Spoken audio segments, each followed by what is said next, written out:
بسم الله الرحمن الرحيم. السلام عليكم ورحمة الله وبركاته. النهاردة هنتكلم في موضوع مهم جدا وصعب جدا. فكر كده، اللي بيموت النهاردة بيحصل اللي ماتوا من آلاف السنين. إذا أنت هتعمل إيه في قبرك لو أنت بقيت في قبرك 100,000 سنة وأنت ما أنتش عارف القيامة راح تقوم إمتى؟ في طريقة يمكن تنفع بيها نفسك قبل دخولك القبر. إيه هي؟ ركز عليها وركز في العبادة أكتر من الأول. بما إن القبر مخيف طبعا لغير الصالحين، فكرت طبعا إنك تعمل حاجة أو تعمل إيه لما تسكن في القبر ده وتقعد فيه آلاف السنين لحد القيامة ما تقوم؟ هل عمرك تخيلت الموقف ده؟ في الغالب لا. علشان كده ابدأ رتب نفسك كالتالي: أنا هموت وعندي قبر فارغ أسود مظلم. القبر ده يا إما روضة من رياض الجنة يا إما حفرة من حفر النيران. طب لو أنا أعمالي مش كويسة، خايف من وحشة القبر، أعمل إيه؟ أنا خايف. إذن القبر محتاج فرش وأساس علشان تكمل فيه آلاف السنين الباقية إلى يوم القيامة.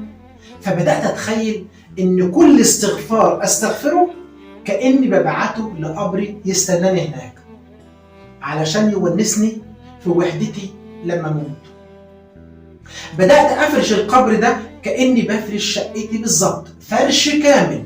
زاوية القبر دي أملاها بآلاف من التسبيحات. هنا في الجزء ده في الوسط محتاج مثلا 300 ختمة قرآن على الأقل. كل ركعة أركعها أتخيل إني بضعها رصيد في القبر بتاعي. في الجنب اليمين ده محتاج أتصدق على الفقراء لقول الرسول صلى الله عليه وسلم: أنا وكافل اليتيم كهاتين في الجنة. الجنب الثاني محتاج صلة رحم، ما ظلمش حد ولا اغتاب حد. فرش الأرضية محتاج صيام على قد ما أقدر. الزاوية دي محتاجة شوية نور، صدقة جارية، تسبيحات، الأعمال كتير. زي ما أنت عايز خد ورتب وافرش زي ما أنت عايز. أول ما انزل القبر بعدها بدقايق الكل راح يسيبني ويمشي، الكل هيرجع بيته، الحياة راح تاخدهم ويرجعوا لحياتهم الطبيعية، ودي سنة الحياة. وخد عندك المقولة اللي كلنا حفظناها: الحي أبقى من الميت. وأنا هفضل لوحدي 100,000 سنة ويمكن أوصل 1,000,000 سنة، الله أعلم بعدتها. إذن أنا في أشد الحاجة لأنوار وأشجار ونخيل في الجنة، بحاجة إن يكون قبري روضة من رياض الجنة. وهنا هعمل إيه؟ تخيل إن لا إله إلا الله والذكر والقرآن والتشهد نور في القبر. زي ما بحاول أقف على رجلي في الدنيا وأعمل مشروع أصرف منه على أولادي في الدنيا، خليك حريص برضو على عمل مشروع لك في الآخرة. إذا مات ابن آدم انقطع عمله إلا من 3: صدقة جارية أو علم ينتفع به أو ولد صالح يدعو له. اجعل الصلاة على النبي صلى الله عليه وسلم تشفع لك يوم القيامة. كلهم مشوا وسابوك لوحدك، كلها مسألة وقت، والكل بيضحك وعايش حياته، وانت قابل اللي زرعته واللي أسسته. هو ده بس اللي راح ينفعك. في حاجة أعظم كتير كمان.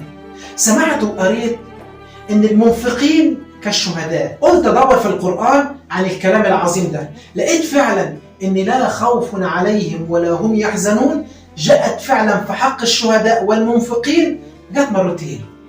في حق المنفقين في سورة البقرة، منهم الآية 274: الذين ينفقون أموالهم بالليل والنهار سرا وعلانية فلهم أجرهم عند ربهم ولا خوف عليهم ولا هم يحزنون.